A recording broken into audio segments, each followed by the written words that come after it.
معروف صحافی اور تجزیہ کار رؤوف کلاسرا نے کہا ہے کہ عمران خان کو اپنے دور اقتدار میں صرف ایک ہی فکر لاحق رہی کہ وہ اپنے مخالفین کو فکس کیسے کریں۔ وہ دن رات یہی منصوبے بناتے تھے کہ اپنے کس سیاسی مخالف کو جیل میں بند کریں اور کس کو سیاست سے نااہل کروائیں۔ لہٰذا مکافات عمل کے قانون کے تحت آج وہ خود جیل میں بند ہیں۔ اپنی تازہ تحریر میں رؤوف کلاسرا کہتے ہیں کہ عمران خان اپنی ان حرکتوں کو یہ کہہ کر جسٹیفائی کرتے تھے کہ میں نے اقتدار میں آنے سے پہلے قوم سے وعدہ کیا تھا کہ تمام چوروں اور لٹیروں کو گریبان سے پکڑ کر جیلوں میں ڈالوں گا، لہٰذا وعدہ پورا کرنا ضروری ہے۔ ملک کی معیشت اور عوام کی حالت زار بہتر کرنے کی بجائے عمران خان کے لیے اپنے عدالتی، جج، نیب اور ایف آئی اے اہم تھے۔ خان صاحب کا زیادہ وقت انہی ایشوز پر صرف ہو رہا تھا، لہٰذا وزارت عظمیٰ میں 3.5 برس گزارنے کے بعد ان کی حکومت اور گورننس ناکام ہو چکی تھی۔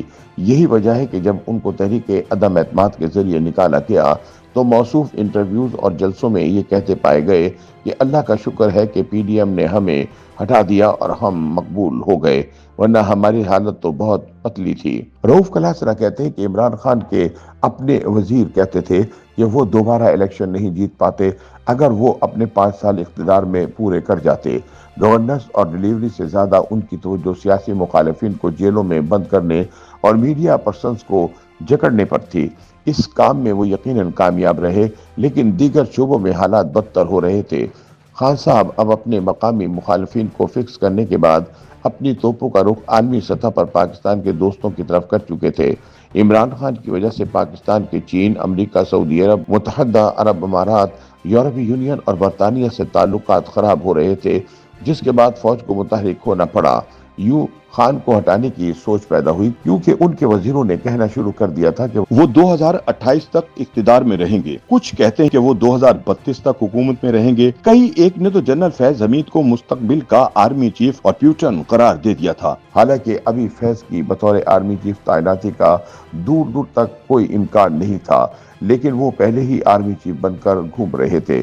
General Faiz Hameed D G I S I ہونے کے ناطے وزیر اعظم سے روز ملتے تھے اور ان کا ہر اچھا برا کام کر رہے تھے، جبکہ ان کے سیاسی اور میڈیا ناقدین کا ناختہ بھی بند کیا ہوا تھا، لہٰذا وہ انہیں پسند تھے۔ رؤوف کلاسرا کہتے ہیں کہ خان نے اپنے پاؤں پر خود کلہاڑا مارا۔ جو 4 فوجی افسران سینیارٹی لسٹ میں جنرل فیض سے اوپر تھے، وہ پریشان ہوئے کہ اگر عمران خان آرمی چیف 1.5 سال پہلے ہی چن چکے ہیں تو اس کا مطلب ہے کہ انہیں لیول پلینگ فیلڈ نہیں دیا جائے گا۔ دوسری طرف جنرل باجوہ بھی ناخوش تھے کہ ان کی توسیع کے 3 سال مدت ملازمت پوری ہونے سے 1.5 سال پہلے ہی غیر اعلانیہ نیا چیف مقرر کر کے ان کو کمزور کر دیا گیا تھا۔ انہیں عمران خان کے عزائم اچھے نہیں لگ رہے تھے۔ یہ بات فوجی قیادت کو ڈرا ہی رہی تھی کہ خان صاحب ملک کو کس طرف لے کر جا رہے ہیں۔ اس دوران انہوں نے اپنے نوجوان ورکرز کی ٹائیگر فورس بھی تیار کر لی، جس کو وہ پاورز دے رہے تھے کہ وہ عوامی پولیس کا کردار ادا کریں۔ خان کے ذہن میں ان نوجوانوں کا استعمال کچھ اور تھا، کیونکہ یہ خبریں آنا شروع ہو گئی تھیں کہ ان کے خلاف ہلچل مچ رہی ہے۔ حکومت سے نکالے جانے کے بعد ایک انٹرویو میں انہوں نے خود کہا کہ انہیں جولائی 2021 میں ہی پتہ چل گیا تھا کہ انہیں ہٹانے کی منصوبہ بندی ہو رہی ہے، اس لیے جب جنرل فیض کو ہٹایا گیا تو وہ سمجھ گئے کہ ان کے خلاف آپریشن شروع ہو گیا ہے۔ سینئر صحافی کا کہنا ہے کہ عمران خان سوشل میڈیا سے بہت زیادہ متاثر تھے، لہٰذا وہ وہاں اپنے یا اپنی تیسری اہلیہ کے خلاف نہ تو کوئی بات پڑھ سکتے تھے اور نہ ہی سن سکتے تھے۔ اب اس کا ایک ہی حل تھا کہ ایف آئی اے کے ذریعے سب مخالفین کو سبق سکھایا جائے، لیکن ایف آئی اے کے پاس وہ قانونی اختیار نہیں تھے جو عمران خان کو مطمئن کر سکتے۔